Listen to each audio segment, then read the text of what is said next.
안녕하세요. 굿모닝 밥상의 김경희입니다. 반갑습니다.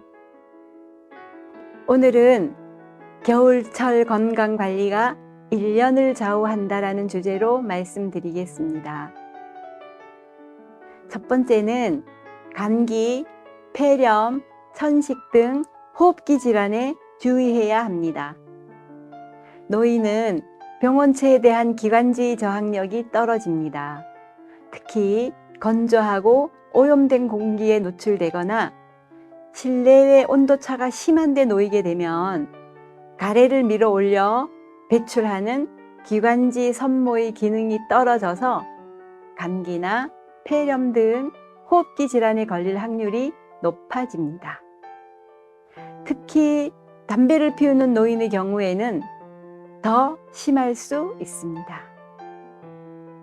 따라서 실내에서는 가습기, 실내 분수, 어항, 화분을 배치하거나 젖은 수건을 널어 놓아서 실내 공기가 건조해지는 것을 막아야 하며 실내의 온도 차이가 많이 나지 않도록 하고 평소에 수분을 공급해 주는 것이 바람직합니다. 두 번째는 낙상으로 인한 골절, 골다공증 검사가 필요합니다. 겨울에 빙판길에서 넘어져 병원을 찾는 노인들이 많습니다. 다른 계절에 비해 겨울철에 3배 이상 많이 발생하는 낙상 사고는 특히 관절염이나 중풍을 앓아 균형 감각이 떨어지는 노인들이 추운 겨울 날씨 속에 몸을 더 움츠리게 되면서 넘어져 다칠 가능성이 더 높게 됩니다.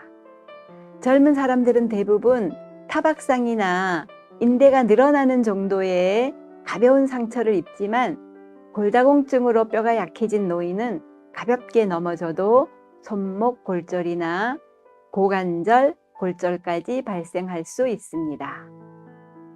우리 몸 가운데 골절이 가장 많이 발생하는 부위는 척추뼈와 엉덩이뼈, 손목뼈입니다.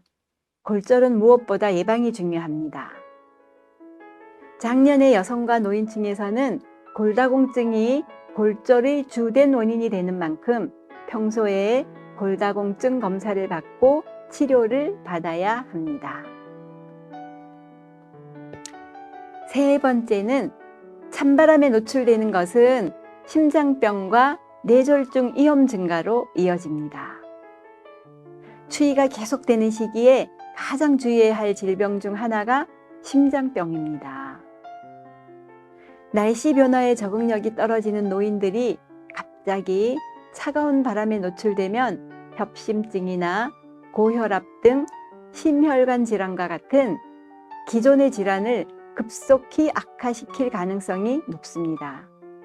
갑자기 찬 공기에 노출되면 말초혈관이 수축되어 심장 부담이 늘어나고 체온을 늘리기 위해 심장이 더 빠르게 뛰므로 혈압을 상승시키기 때문입니다. 평소 약을 복용하지 않아 혈압 변동이 심한 경우 더 위험할 수 있습니다. 뇌졸중은 특히 새벽이나 아침에 많이 발병하므로 잠자리에서 일어난 직후 바로 바깥 바람을 쐬는 것은 특히 조심해야 합니다. 네 번째는 적당한 운동과 충분한 영양 섭취입니다. 겨울철에는 추위를 피해 실내에서 잔뜩 움츠러들어 왕성했던 활동이 줄어들면서 체력 관리가 소홀해지기 쉬운 만큼 건강한 겨울나기를 위해 지속적인 운동이 중요합니다. 겨울철 무리한 운동을 하는 것은 자칫 심장병이나 뇌졸중을 일으킬 위험이 높아지는 만큼 가능한 낮 시간을 이용해 운동하고 적당한 방한 장비를 착용한 채 약한 강도의 운동을 규칙적으로 하는 것이 바람직합니다. 또 다른 계절에 비해 5, 6분 정도의 준비 운동과 마무리 운동을 충분히 해주는 것도 잊지 말아야 합니다. 이와 같이 겨울철에는 활동이 줄면서 식욕이 떨어지기 쉬운데 알맞은 운동과 더불어 신선한 채소와 과일로 비타민과 무기질을 보충하고 영양분을 골고루 섭취하는 것이 현명합니다. 또한 운동 전후에는 충분한 수분 섭취를 통해 건조한 날씨에 부족해지기 쉬운 수분 보충도 필요합니다.